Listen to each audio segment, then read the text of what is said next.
इस कहानी को सुनने के बाद अगर किसी की आंखों में आंसू ना आए तो वो इंसान शायद पत्थर दिल होगा। उसको एक प्राथमिक स्कूल में अंजलि नाम की एक टीचर थी। वो कक्षा 5 की क्लास टीचर थी। उसकी एक आदत थी कि वह कक्षा में आते ही हमेशा लव यू ऑल बोला करती थी, मगर वो जानती थी कि वह सच नहीं बोल रही है।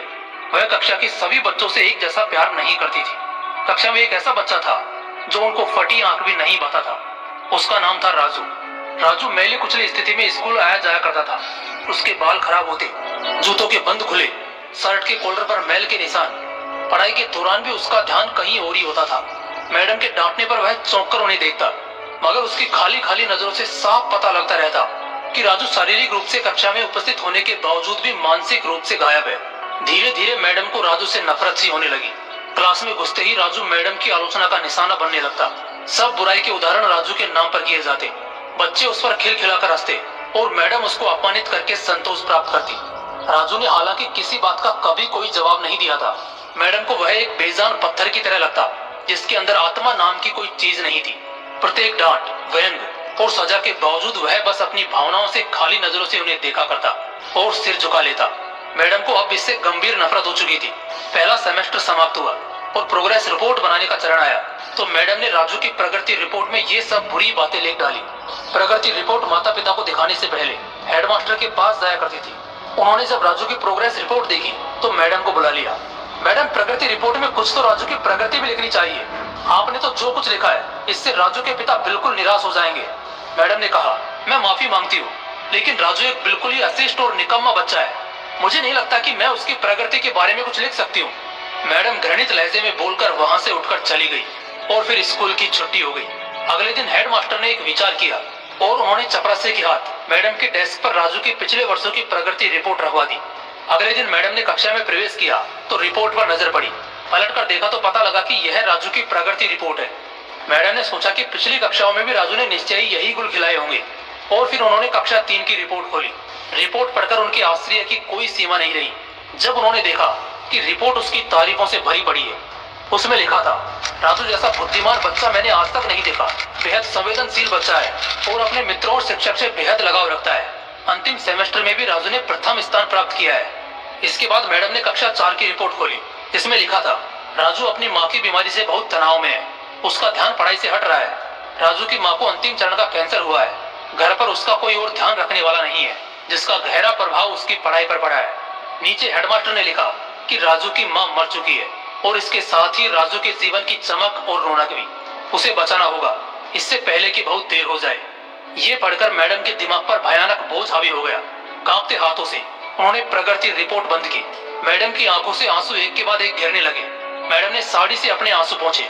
अगले दिन जब मैडम कक्षा में दाखिल हुई तो उन्होंने अपनी आदत के अनुसार अपना पारंपरिक वाक्यांश आई लव यू ऑल दोहराया, मगर वह जानती थी कि वह आज भी झूठ बोल रही है, क्योंकि इसी क्लास में बैठे एक उलझे बालों वाले बच्चे राजू के लिए जो प्यार वह आज अपने दिल में महसूस कर रही थी वह कक्षा में बैठे और किसी भी बच्चे से अधिक था। पढ़ाई के दौरान उन्होंने रोजाना दिनचर्या की तरह एक सवाल राजू पर दागा और हमेशा की तरह राजू ने सिर झुका लिया।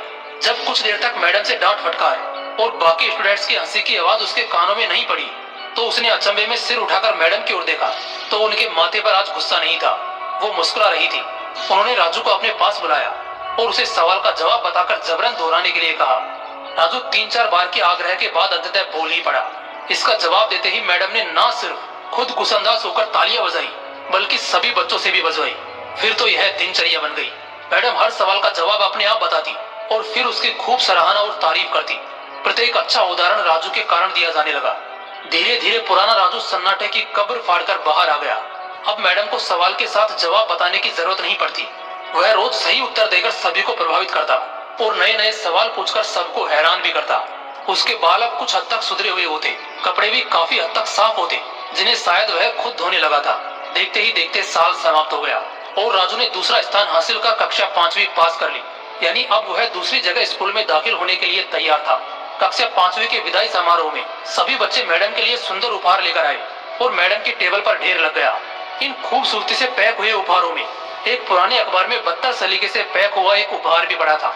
बच्चे उसे देखकर हंस रहे थे। किसी को जानने में देर नहीं लगी कि ये उपहार राजू लाया होगा। मैडम ने उपहार के इस छोटे से पहाड़ में से लपक कर राजू वाले उपहार को निकाला। खोलकर देखा तो उसके अंदर एक महिलाओं द्वारा इस्तेमाल करने वाली इत्र की आदि इस्तेमाल की हुई शीशी और हाथ में पहनने वाला एक बड़ा सा कंगन था, जिसके ज्यादातर मोती झड़ चुके थे। मैडम ने चुपचाप इस इत्र को खुद पर छिड़का और हाथ में कंगन पहन लिया। यह दृश्य देखकर सब बच्चे हैरान रह गए, खुद राजू भी। आखिर राजू से रहा नहीं गया और मिस के पास आकर खड़ा हो गया। कुछ देर बाद उसने अटक अटक कर मैडम को बोला, आज आप में से मेरी माँ जैसी खुशबू आ रही है। इतना सुनकर मैडम की आंखों में आंसू आ गए और मैडम ने राजू को अपने गले से लगा लिया। राजू अब दूसरी स्कूल में जाने वाला था। राजू ने दूसरी जगह स्कूल में दाखिला ले लिया था। समय बीतने लगा। दिन सप्ताह महीने और महीने साल में बदलते भला कहाँ देर लगती है। मगर हर साल के अंत में मैडम को राजू से एक पत्र नियमित रूप से प्राप्त होता, जिसमें लिखा होता, इस साल में कई नए टीचर से मिला, मगर मैडम आप जैसा कोई नहीं था। फिर राजू की पढ़ाई समाप्त हो गई और पत्रों का सिलसिला भी समाप्त।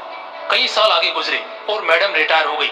एक दिन मैडम के घर अपनी मेल में राजू का एक पत्र मिला, जिसमें लिखा था, इस महीने के अंत में मेरी शादी है और आपके बिना शादी की बात मैं नहीं सोच सकता। एक और बात, मैं जीवन में बहुत सारे लोगों से मिल चुका हूँ, मगर आप जैसा कोई नहीं है। आपका डॉक्टर राजू। पत्र के साथ ही प्लेन का आने जाने का टिकट भी उसमें अटैच था। मैडम खुद को हरगिज नहीं रोक सकी।